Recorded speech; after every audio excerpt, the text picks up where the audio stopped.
Alrighty, recording here for pod 35.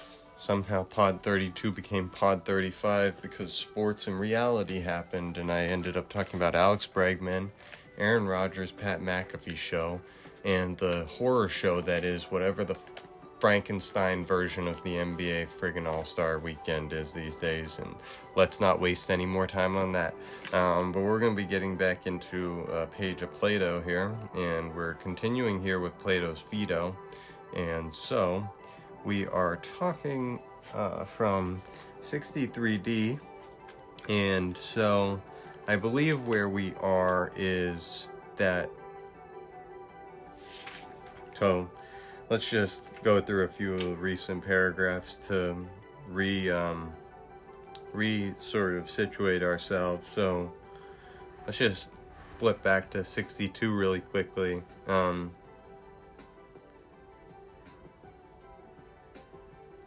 So let's just reread something Socrates says.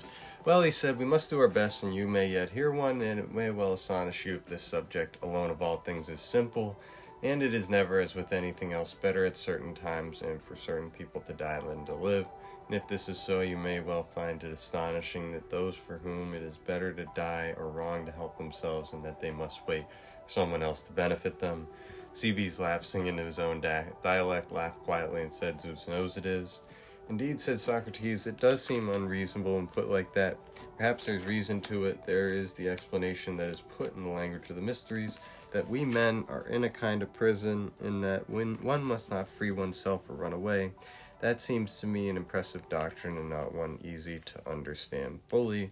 However, Cebes, this seems to me well expressed that the gods are our guardians and that men are one of their possessions, or do you not think so?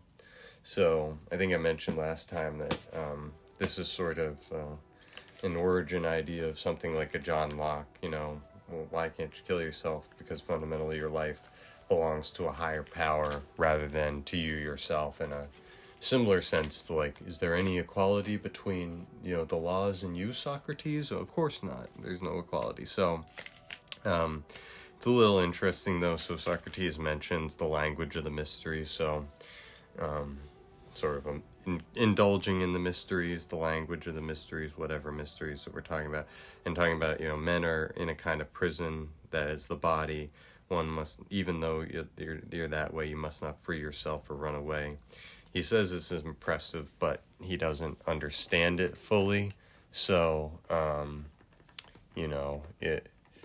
if he doesn't understand it fully, one would wonder kind of, well, Socrates, if you don't understand it, why are you basically, why are you speaking on it, sort of thing? Like, we wouldn't normally expect you to be just stepping, out and saying whatever, and especially if you didn't know what you were saying was true, we would have higher expectations for you, and therefore it's kind of like, well, what's the explanation for this? And so I think then the sort of leap between that to saying it's well expressed that the gods are our guardians, men of one of their possessions, I mean, again, please provide a proof for this, and spoiler alert, there is no proof for that. You can only just have that as sort of a weird fucking opinion, and I don't like it. But anyway, but it points out, would you not be angry if one of your possessions killed itself and you hadn't given a sign you wished it to die? So put this way, is not unreasonable that one should not kill oneself, for God indicated some necessity to do so, like the necessity now put upon us. And CB says, as for what you are saying, philosophers should be willing and ready to die. It seems strange, Socrates, if what we said now is reasonable, namely that a god is our protector, we are his possessions. It is not logical that the wisest men should not resent leaving this service in which they are governed by the best of masters, the gods, for a wise man cannot believe he will look after himself better when he is free. A foolish man might easily think so, that he must escape from his master. He would not reflect that one must not escape from a good master, but stay with him as long as possible, because it would be foolish to escape. But the sensible man would always want always to remain with one better than himself. So, Socrates, the opposite what was said before is likely true. The wise would resent dying, whereas the foolish would rejoice it. So, I thought that when Socrates heard this, he was pleased by Cebes' argumentation. Glancing at us, he said, Cebes is always on the track of some arguments. He's certainly not willing to be at once convinced by what one says. So, see, this is again me saying Cebes and Simmias here are going to provide some of the strongest interlocutor participation that you will likely see in any sort of Platonic dialogue. So here's Simmias. But actually, Socrates, I think myself, Cebes has a point now. Why should truly wise men want to avoid the service of masters better than themselves and leave them easily? And I think Cebes is aiming his argument at you because you're leaving us so lightly and leaving those good masters, as you say yourself, the gods. You're both justified in what you say, and I think you mean that I must make a defense against this as if I were in court. You certainly must. Come then, let me try to make my defense to you more convincingly than I did to the jury. So then he says, for Simmias and Cebes, I should be wrong not to resent dying if I did not believe that I should go first to other wise and good gods, and then to men who have died and are better than men are here. Be assured that as it is, I expect to join the company of good men. This last I would not altogether insist on, but if I insist on anything at all in these matters, is that I shall come to gods who are very good masters. That is why I am not so resentful, because I have good hope that some future awaits men after death, as we have been told for years, a much better future for the good than for the wicked. So the good get to go like the Isle of the Blessed, the wicked get to go to Hades and get tormented and stuff, although the Isle of the Blessed is in Hades, but etc.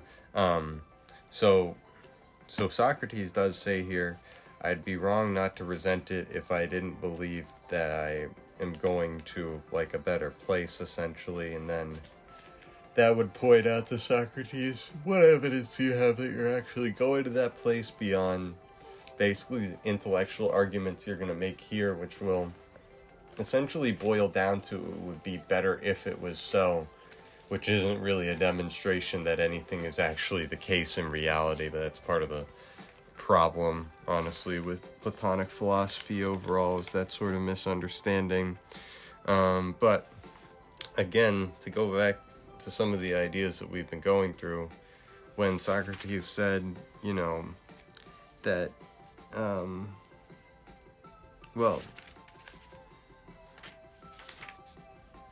basically, I think the first thing we have to do, we need to recognize how weird this argument is, and therefore how little it seems to apply to a modern period in terms of, Socrates is saying if you don't believe in a better thing after life, then you wouldn't be as happy as I am right now. And it's like, well, Socrates, you don't actually know that. But I think the value is, though, that through the course of this dialogue and reading it, we will see a lot of value in a lot of the arguments that Socrates makes.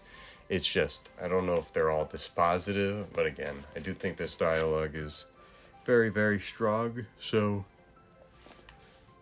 we'll want to hear Socrates out and see what he's got to say, and,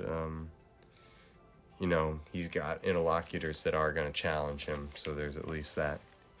So, well now, said Simmias, do you intend to keep this belief to yourself as you leave us, or would you share it with us? I certainly think it would be a blessing for us too, and at the same time, it would be your blessing if you convince us of what you say.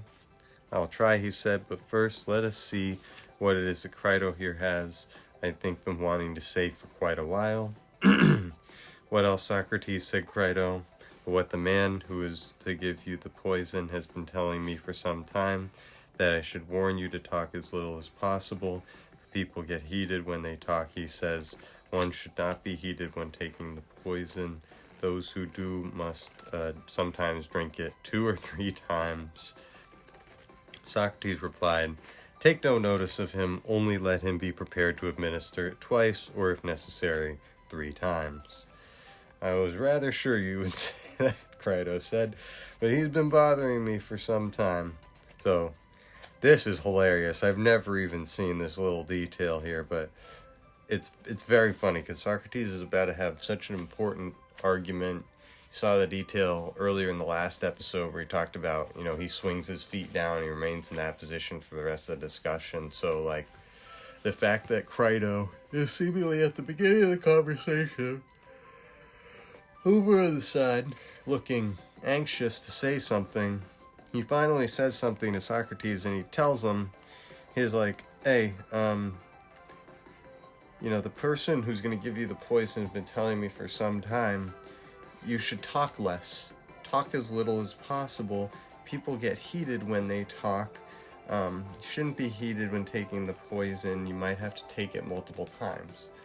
And I think Socrates' basic point in response to this is, first of all, Phaedo, who the fuck cares? Like, if I have to take it 3 times, I'll take it 3 times. I don't care. Like, they're trying to kill me. Doesn't matter if they try to kill me 3 times or successfully kill me the once. Like, why are we worried about that? And then, if it's basically a pressuring attempt by them to just basically keep me quiet, then, you know what, I'm about to die anyway, so they can fuck right off. Like, so, I mean, it's hilarious that Socrates says, take no notice of him, only let him be prepared to administer it twice or as necessary 3 times. So this is, like, Socrates, he literally says, take no notice of him. Like, ignore that motherfucker. He's trying to bogart in on our good time. Tell that motherfucker to shut the hell up. And then, so Phaedo says, I was rather sure you'd say that, but he's been bothering me for some time. So again, it's not just one time he's probably told him, like, hey, Socrates should just shut up and live the rest of his hours in quiet, but that's pretty close to what you might consider torture. It's like, well, let's keep this guy away from human contact so that when we poison him, it will be easiest for us. Wrap your mind around that.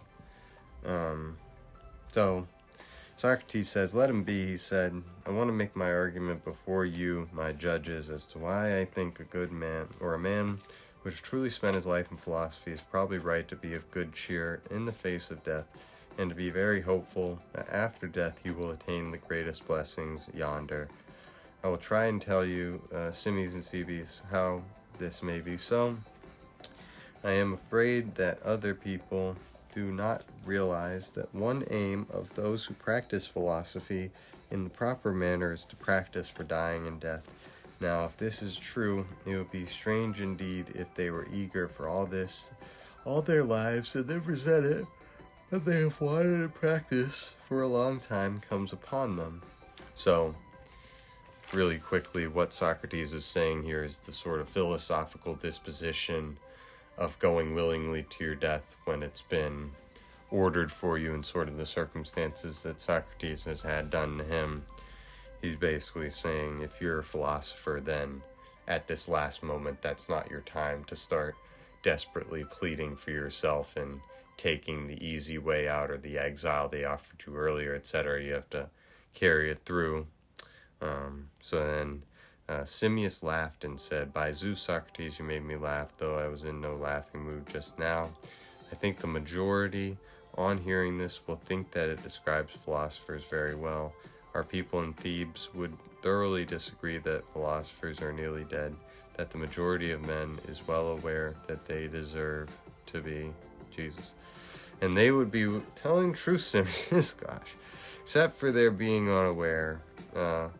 They are not aware of the way the true philosophers are nearly dead, nor of the way they deserve to be, nor of the sort of death they deserve.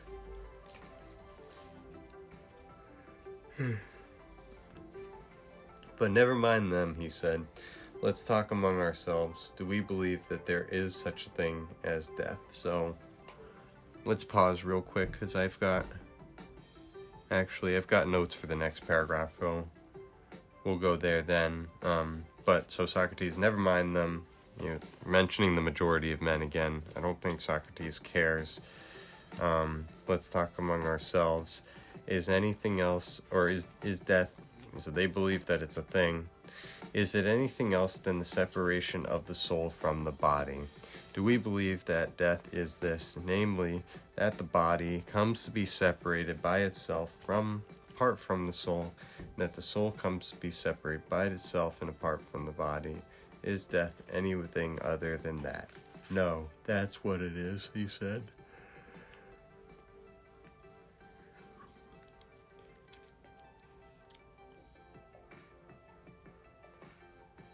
Jeez, where am I? Oh. I just yawned and then I lost track of where I was on the page.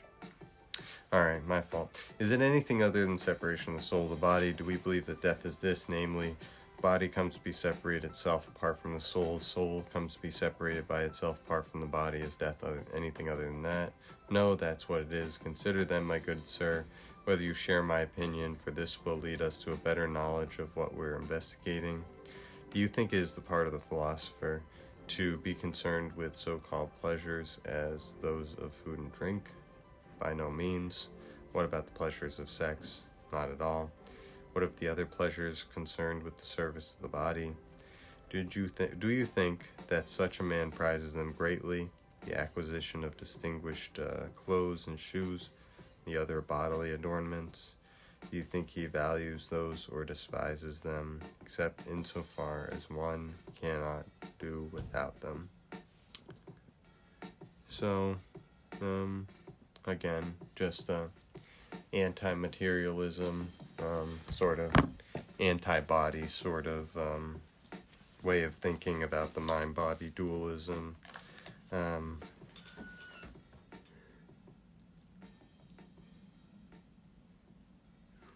So the answer is, I think the true philosopher despises them. Do you not think, he said, that in general such a man's concern is not with the body, but that as far as he can, he turns away from the body towards the soul? I do. So in the first place, such things show clearly that the philosopher, more than other men, frees the soul from association with the body as much as possible. Apparently, a man who finds no pleasure in such things and has no part in them is thought by the majority not to deserve to live and be close to death. The man, that is, who does not care for pleasures of the body. What you say is certainly true. Then what about the actual acquiring of knowledge? Is the body an obstacle when one associates with it in search for knowledge? I mean, for example, do men find any truth in sight or hearing? Or are not even poets forever telling us that we do not see or hear anything accurately? And surely if those two physical senses are not clear and precise, our other senses can hardly be accurate, as they are inferior to these. Do you not think so? So, we're going to flip back onto the past page just to go over some of my annotations in the margins, and this may end up stopping me if I go through, because there was a lot to chew on there. So I guess the first thing to point out is Socrates is emphasizing that it's important that they think death is actually a thing. What is it? Well, separation of the soul from body, and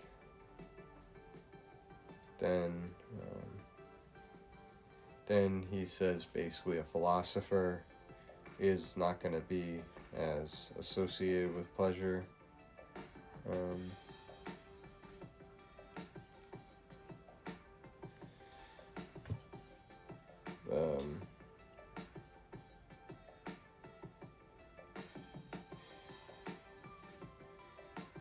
Yeah, so these pleasures, they're compared to bodily adornments, so I guess that's sort of an implication that they're not, strictly speaking, necessary.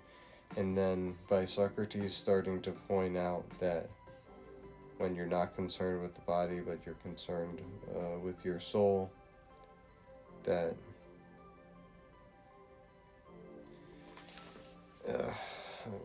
I'm starting to run out of steam here, because I just need to read through these annotations on the side, but I'm down here at the bottom of the page at 65, and I have sort of a question. What is the soul, seeing as Socrates has started to distinguish between body and soul, and somebody else might essentially not make that distinction. But then I have a note here saying, what is the soul? Well, defined from 28E to 29A, 31D, 40C through 41D,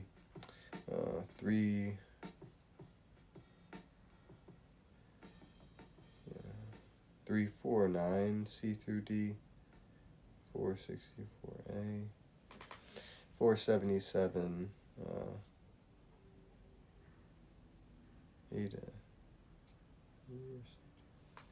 I don't know. And then one of the quotes I have above, so when Socrates says, is it anything other than separation of the soul from the body?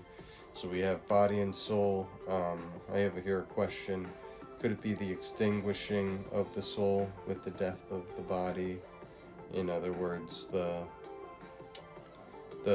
person is like a lit candle, and then when the candle is extinguished, then the soul is also extinguished. I guess that's the idea there.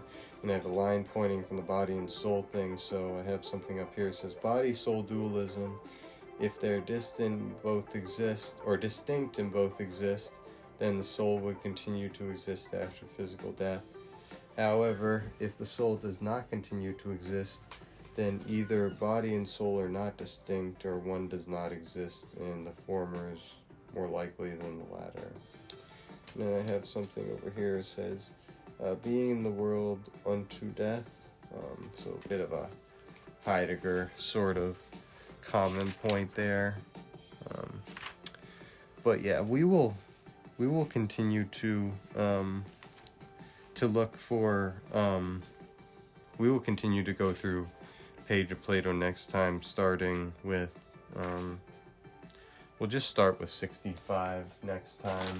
That's nice and flat, so we'll do that. So that'll be pod 36, will be 65. So we didn't get very far this time, but I want to kind of go through all those mentions of soul, because I have here listed just a bunch of different paginations where this might have occurred. So in Plato's work, 28E through 29A, 31D, 40C through 41D, 348C through D, 469A, 477A through C, 478B, 479C, 86. And then I have something pointing from 86 says, that which exists is not human and is the source of it. Oh, that which exists is not human and is the source of it. I don't know what that means. That which contains our inborn knowledge prior to embodiment. Okay. Well, what we're going to do here for the rest of this time, this is going to be a shorter episode, but that's okay. We're going to look up 28E, find that, and we're going to go through all these mentions of soul and just see what we think of the mentions and how it reflects on Plato's sort of presentation. So 28E.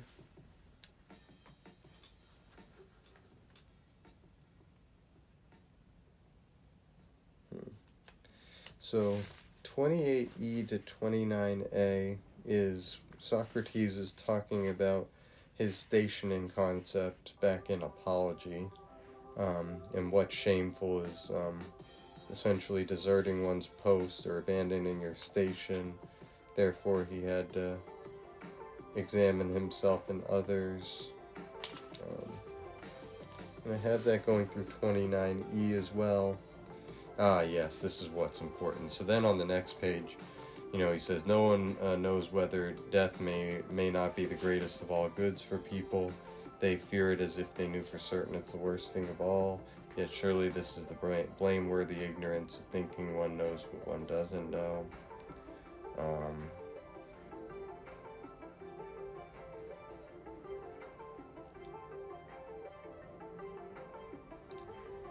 Yeah, and then he says, I don't have adequate knowledge about things in Hades, so too I don't think that I have knowledge.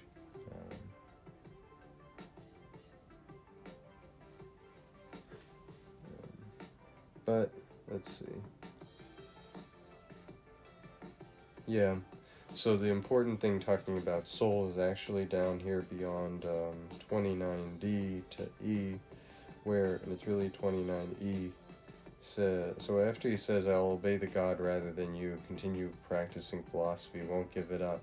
And he says, my excellent man, you're an Athenian, belonging to the greatest city, renowned for its wisdom and strength. Are you not ashamed that you take care to acquire as much wealth as possible, and reputation and honor, but about wisdom and truth, about how your soul may be in the best possible condition, you take neither care nor thought.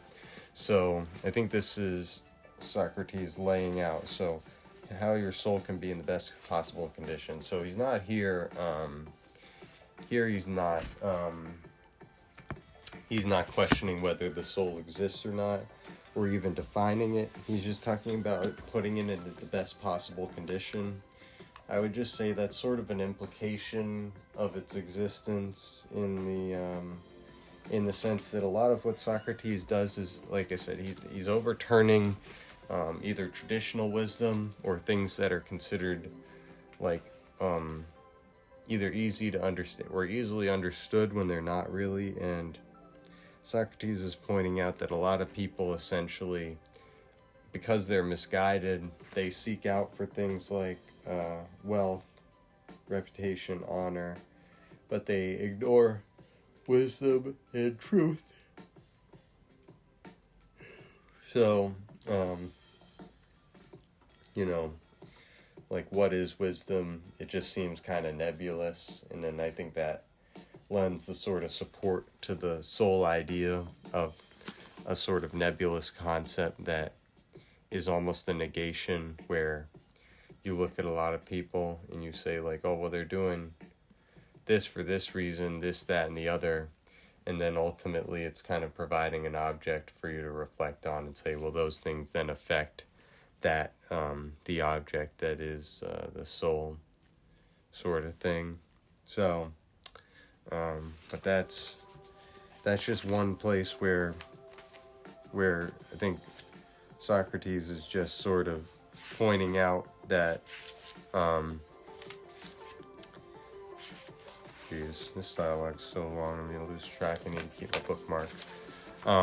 But he's basically pointing out that just because people typically don't take something into consideration doesn't mean that it's untrue. And so whether or not people would sort of naturally believe in a soul, I think Socrates would say their attitudes indicate that they either don't understand that concept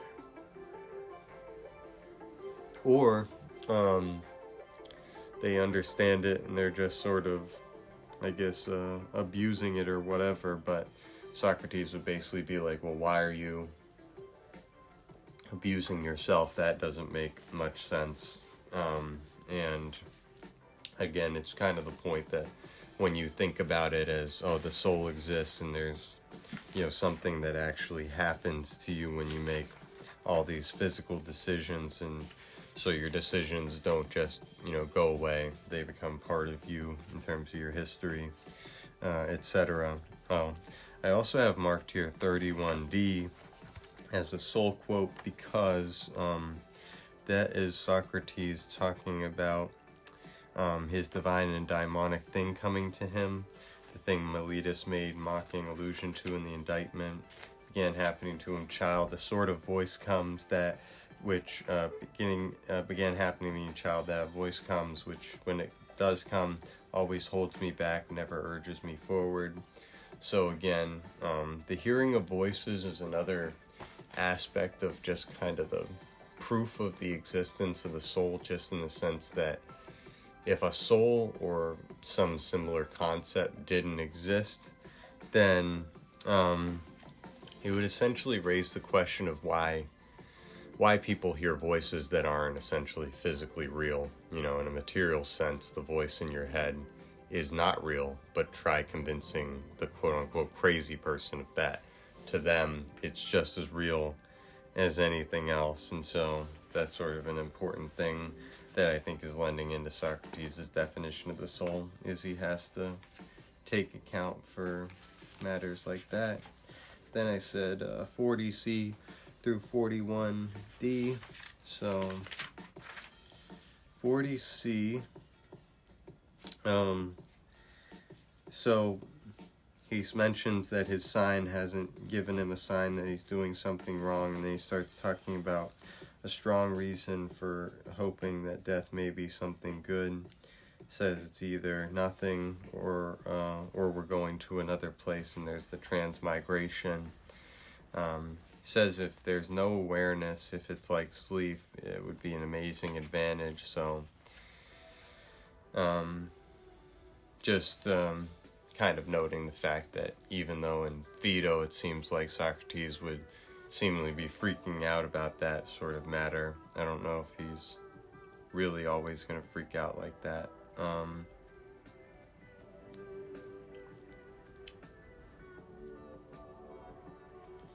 Yeah, and then, if death is just a journey from here to another place, what could be a greater good than that?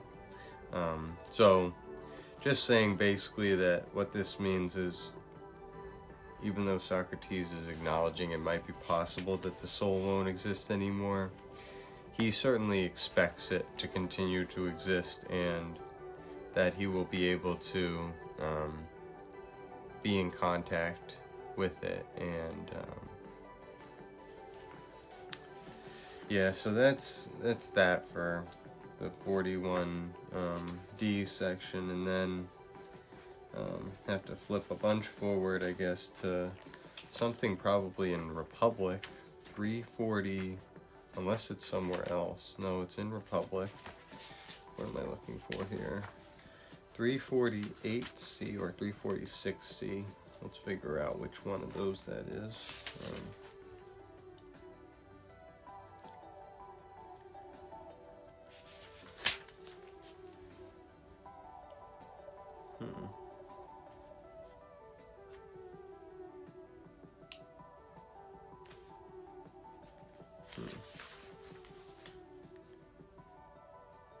348C through D, huh? I'm going to just read that really quickly. Come then, Thrasymachus, I said, answer us from the beginning. You say that complete injustice is more profitable than complete justice. I certainly do say that, and I've told you why. Well then, what do you say about this? Do you call one of those two a virtue and the other a vice? That is to say, you call justice a virtue and injustice a vice. That's hardly likely, since I say that injustice is profitable and injustice isn't. Then what exactly do you say? The opposite, that justice is a vice? No, just very high-minded simplicity. Then what do you call being unjust, being low-minded? No, I call it good judgment. You consider unjust people, then, Thrasymachus, to be clever and good. Yes, those who are completely unjust, who can bring cities and whole communities under their power. Perhaps you thought I meant pickpockets, not that such crimes aren't profitable if they're found out. They aren't worth mentioning by comparison to what I'm talking about. So, I really don't know why I included that, because that's... I'm going to check if 346C is closer to...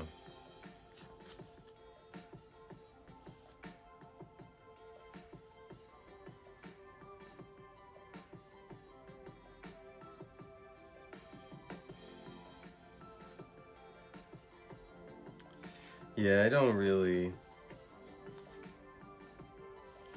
It might be about behavior stuff, but that's a swing and a miss from me. So, swing and a miss. Let's go to 464 A and see what we got there. Now, didn't we say that having and expressing of this conviction is closely followed by the having of pleasures and pains in common? Yes, we were right. Then won't our citizens more than any others have the same thing in common, the one they call mine? And in having that in common, won't they more than any others have common pleasures and pains? Of course. And of course, in addition, blah blah blah. But we agreed that the having of pains and pleasures in common is the greatest good for a city, and we categorize the well-governed city in terms of the body's reaction to pleasure and pain, or pain in any one of its parts. Then, cause it's the cause of the greatest good for our city has been shown to be the having of wives and children in common by the auxiliaries. So this is saying, if they're going to be guardians, they mustn't have private houses, property, or possessions, must receive their upkeep from other citizens at a wage for their guardianship and enjoy it in common. Then they even say, if different people apply the term to different things, one would drag into his house whatever he could separate from the others, and another would drag into a different house a different wife and children. This would make for private pleasures and pains and private things. Our people, on the other hand, will think of the same things as their own, aim at the same goal, and as far as possible, feel pleasure and pain in unison. So again, this is just an idea of basically from Plato, like, well, if you could essentially, not to use a negative word, but if you could brainwash people enough into essentially believing something is so, then they'll believe it. And so if you convince them to have the no property in common, or all property held commonly, no private property, etc., Socrates is kind of pointing to a different sort of model for how the soul could look under different circumstances, and therefore just because people behave a certain way essentially doesn't mean that they can't behave otherwise, especially with the benefit of education. And then 477 A through C. So no matter how many ways we examine it, what is completely knowable, and what is in no way is in every way unknowable, most adequate one good. Now, if anything is such as to be and also not be, won't it be intermediate between what purely is and what in no way is? So, something that violates rules of non-contradiction, truth glut with world of shadows. Then, as knowledge is set over what is, while ignorance is of necessity set over what is not, mustn't we find an intermediate between knowledge and ignorance to be set over what is intermediate between what is and what is not, if there is such a thing? Certainly. Say opinion is something, of course, a different power than knowledge are the same, a different one. Opinion then is set over one thing, knowledge over another, according to the powers of each. Now, isn't knowledge by its nature set over what is, to know it as it is? But first, we better be a little more explicit. Powers are a class of things that enable us, or anything else for that matter, to do what we are capable of doing. Sight, for example, and hearing are among the powers, if you understand the kind of thing I'm referring to. Here's what I think about them. Power has neither color nor shape nor any feature of the sort that many other things have, and that I use to distinguish those things from one another. In the case of a power, I use only what it is set over and what it does. By reference to these, I call each power what it is. What is set over the same things and does the same, I call the same power. What is set over something different and does something different, I call by a different one. Do you agree? And then he asks, is knowledge a power? What class do you put it in? It's a power, strongest of them all. And so this is distinguishing between opinion and knowledge, which is getting into Plato's world of the forms and sort of the contradictions of material reality, and what is completely knowable, what is in no way is unknowable. Ignorance is of necessity set over what is not. We gotta find an intermediate between knowledge and ignorance, and then saying powers are a class of things that enable us to do things, and that so if you replace the word power with soul in this paragraph and you read a soul has neither color nor shape nor any feature of the sort that many other things have, and that I use to distinguish those things from one another. In the case of a soul, I use only what it is set over and what it does, By reference to these, I call each the soul that it is. What is said over the same things does the same thing, called the same soul. What is said over something different does something different, I call a different soul. Do you agree? So, here just to point out, the soul will arguably have these characteristics of colorless, shapeless, featureless, etc. And then, it's basically a problem with extraction. Well, yes, like, so if you continue to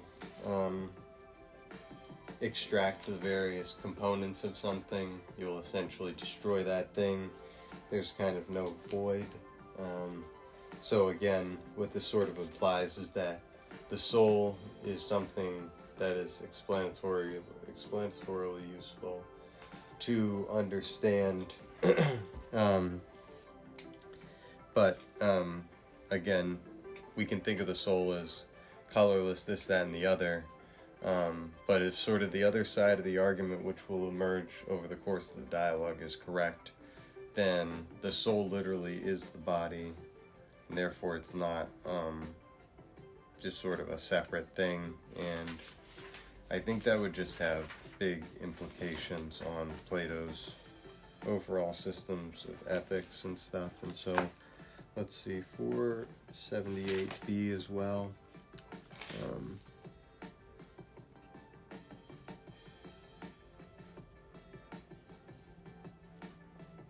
I guess the matter of opinion and knowledge is important.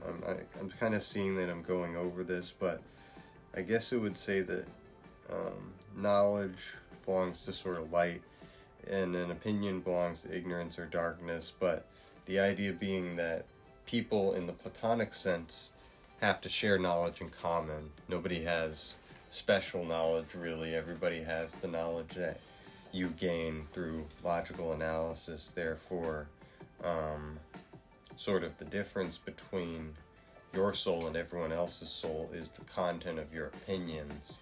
And then if you have an opinion that's true, what you've done is you've tapped in with everybody else. And again, this gives some color to sort of theories of a soul sort of thing. But then 479a.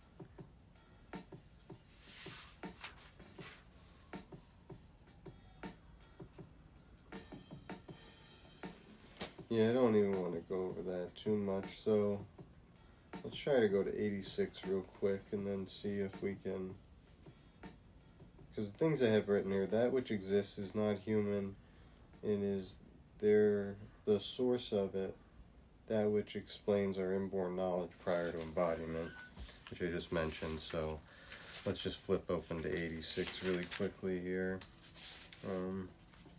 So 86, here we go. Yeah, and we will get to this in a few pods because it's going to take a while to get here. But who says this? Simmias says this. So he's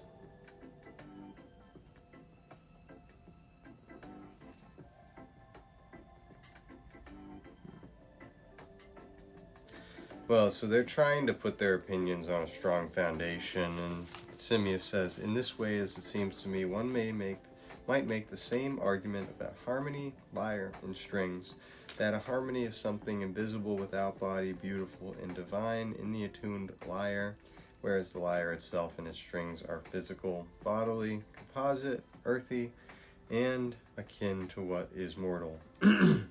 Then, if someone breaks the lyre, cuts or breaks the strings, and then insists, using the same argument as you, that the harmony must still exist and is not destroyed because it would be impossible for the lyre and the strings, which are mortal, still to exist when strings are broken, and for the harmony which is akin and of the same nature, the divine and mortal, to be destroyed for that which is mortal, he would say that the harmony itself still must exist, and that the wood and strings must rot before the harmony can suffer.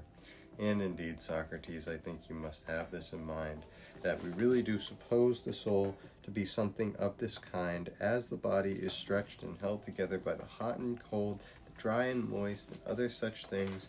Our soul is a mixture and a harmony of these things when they are mixed with each other rightly and in due measure. If then the soul is a kind of harmony or attunement, clearly when our body is relaxed or stretched without due measure by diseases or and other evils, soul must immediately be destroyed, even if it be most divine, as are the other harmonies found in music and all the works of artists, and remains of each body last for a long time until they rot or are burned. Consider what we shall say in answer to one who deems the soul to be a mixture of bodily elements, and to be the first to perish in the process, so we call death. So I'm going to stop there, because that was really good, so we'll get back to that next time. But again, going over the fact that Simmias and Cebes are Pythagoreans who studied under, who was it, Prodicus or Avienus of Paris, whoever the heck it was, but I talked about him last time. Croton. I forget where dude's name, but he was talking about harmonia and the usefulness of it as a concept, and we were talking about music and chords and mathematics and being able to measure the universe, etc.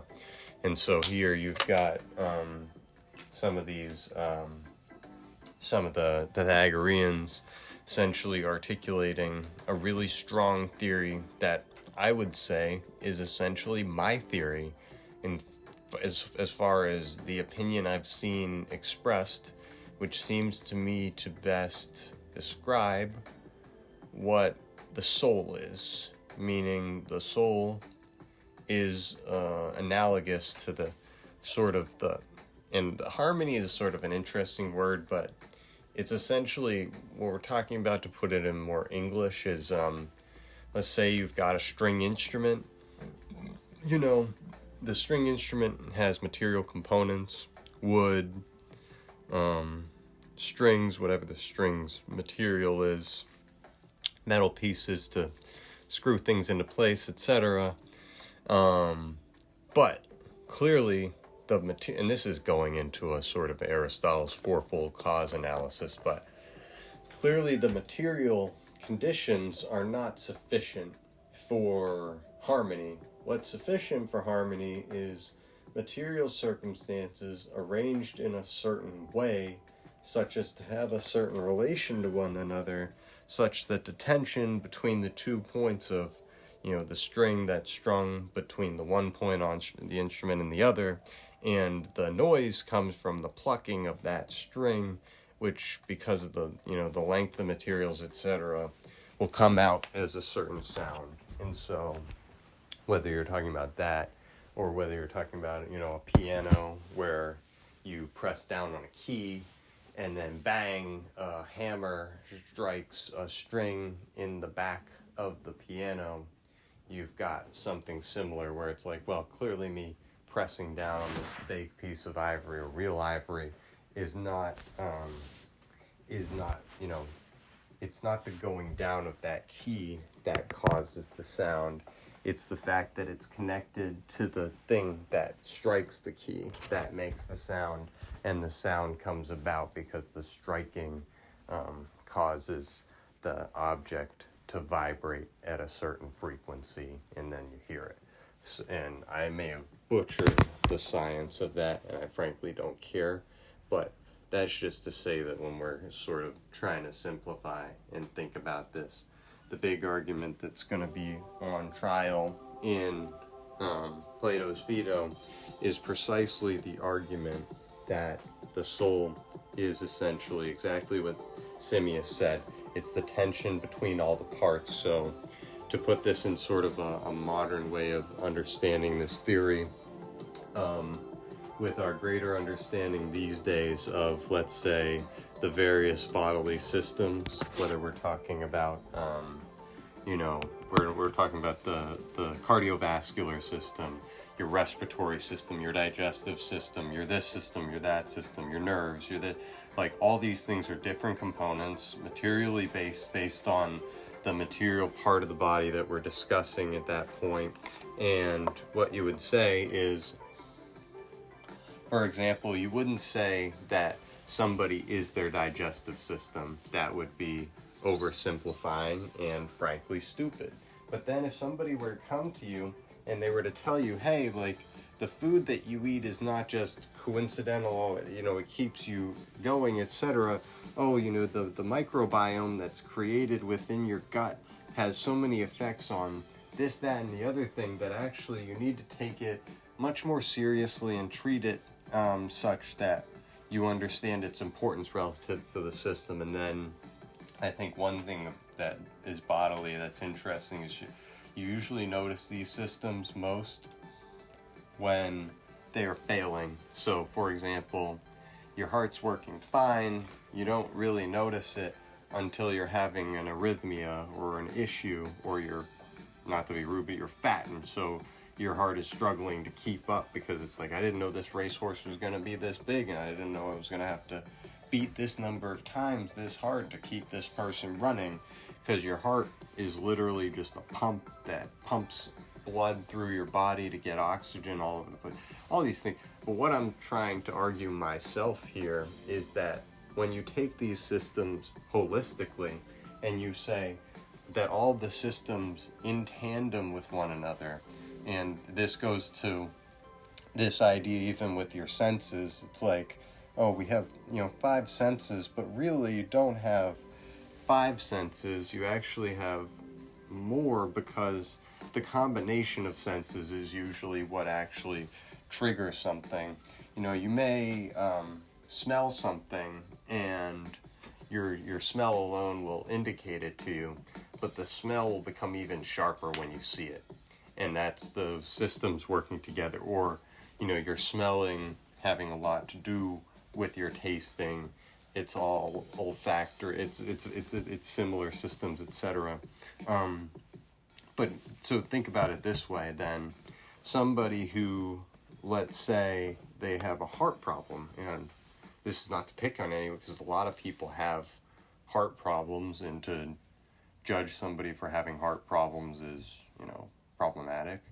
But you would say, if somebody has a heart problem, the fundamental issue is that bodily system is not sufficient to keep that person alive, in the sense that if everything else were going to go wrong and your heart was fine, that's not good enough. You're going to decline. But if you, basically what the problem is, none of these systems are sufficient for the body. They're all necessary for the body, however, and they're necessary in different ways, meaning, I've got this digestive problem and I have to do certain things in order to, keep myself healthy. And it's like, okay, well, now your digestive system is not completely broken and you're dead, but, it's something that you have to monitor. And so people will come to have different sort of appreciations for usually the different things that they struggle with, and then that's what they will tend to notice. And so and again, I'm not using this to be mean or at all, but like, imagine somebody who is overweight and they're trying to think about, is this really who I am? You know what I'm saying? Like, I don't feel like a overweight person, but this is sort of the result that I've gotten to. And is it because of a willpower matter? Again, is your body as a whole your soul, in the sense that, so to give one example of how one may isolate a particular system, this is kind of a scientific or a pseudo-scientific way of thinking about it, but if you think about the nervous system in particular, and you could certainly make an argument that because it's the control center of all these different things, that clearly the nervous system is what is actually your soul in terms of, the other parts of you are essentially, it's like the factory overall, but not the thing that powers the factory. And what powers it is sort of the connections between the nerves and all the bodily systems, such that, you don't have to think about it when you touch a hot thing. You react before you've even felt the pain, because, you recognize that, and et cetera. And so, and then, if you were to sort of ask a modern person where the soul resides, they'd probably tell you that it resides in their head, because people talk about their psychology and all these things as being centered on the brain for the most part. And that certainly makes sense, because the brain is certainly a massive organ within your body that, to call it more impressive than any sort of computer that exists right now is an understatement. And it is the control center, but just because it's the control center, we might want to reconsider whether that makes it the soul in of itself, and consider it thus. Essentially, does that system drive the bus, or is that system really the bus being driven by the rest of the body? Let's consider. So, again, talking about a person who is having trouble with their eating habits, and you would say, well, don't they sort of feel that the things they're doing are bad for them, and overall they'll change their behavior? And then you can sort of see from how people have with these problematic sort of diets that, it's much more difficult than that as a proposition. And then you would sort of say, well, that person, and this is putting in a Platonic sense, basically being like, well, their body's in charge of them. And so to give sort of the Plato's tripartite theory, the soul, really quickly, there's mind, there's soul and body, essentially. And they're three different things. Mind is sort of logical, taps into the nous, essentially. It's living in the ideal world. We'll get to this later in Phaedo and in Republic. Then you've got the soul, which I think, in my opinion, is basically just an intermediary between the body and mind, which explains why there's a difference between body and mind. And I guess this time I'm going to have to really quickly run through one of Plato's thought experiments that is essentially intended to demonstrate that there is a difference between body and mind. The example is essentially the phenomenon of gawking at something. In a modern context, we'd be like, you're looking at something on the road, looking at an accident on your way by, and, you look at it, you shouldn't look at it, then you look at it again, and you feel ashamed for looking at it, but if you hadn't looked at it, then you'd always feel curious at why didn't I look at it, and all these sorts of things. And Plato will use that to basically say, well, your body is sort of dragging you via curiosity towards something that your mind is, well, and I think his example is like a dead body on the side of the road or something, but his point is, like, if you were to see something like that, there's a sort of grotesque fascination that probably doesn't come from the mind itself. It's a largely physical compulsion. It's an animal instinct that we're following. And therefore the minded thing is to mind your business and to not gawk at the dead body or whatever. But he points out that the temptation alone basically demonstrates that there's a difference between sort of that physical impulse and the mental pull away from it. And that's why he thinks of them as separately existing. And then we'll get here, but I just think that in Plato's Republic, he doesn't make a great argument, frankly, for the existence of the soul. He certainly makes an argument for the existence of the body and the mind. And as we see in Phaedo, it's sort of a Cartesian-style dualism of mind and body, although it's not quite that it's not I shouldn't have said Cartesian, because Descartes getting it from Plato, but this brings up the point. If there's mind and body, what do you need soul for? What is soul sort of describing? And to think about the Greek terms that are probably being used, I'm talking about psyche, and the psyche is essentially the Greek word for soul is more so, it really refers to the sort of animation of a corpse, and corpse just meaning a body, so like that which animates a physical body. So it's like a motion word. So that's why I think when we go to Plato and we listen to the tripartite theory of the soul, I think there's some reason to think you can kind of poke holes in it and say the what he will refer to as spirit, not soul, but spirit, essentially, it really doesn't exist. It's more so the spectrum between mind and body, and where the person lands in terms of when they're pulled in different directions, what pull will tend to be stronger, and therefore where on the spectrum where that person lands. So to use the thought experiment, you're walking past the dead body, and your soul is completely of a mental sort, and therefore you derive no pleasure from seeing the dead body, no real fascination from it. You want to mind your business, you move along, you don't look at it. Whereas, no offense, but you're a big dumb dipshit, and you just like looking at anything, no matter what it is, and then you stop and you look, and then you either feel like an asshole or maybe you're too stupid to figure it out. But that is to say that what spirit is supposed to be explaining in this tripartite theory of the soul is essentially what pulls people in certain directions. And it's also sort of a description of, I think it's basically saying, who are spirited minded people, who are minded people, who are bodily sort of people, just in the sense that minded people are essentially going to be like the guardian class, where they're going to study the good, and they're trying to learn to do the good, learn about the good, do the best that they can.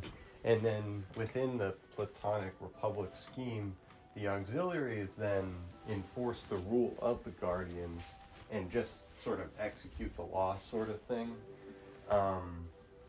And then you can kind of think of that in terms of spirited people are essentially the people who follow the dictates of the minded people for whatever reason, and then enforce that on the bodily people who may not naturally follow along with it.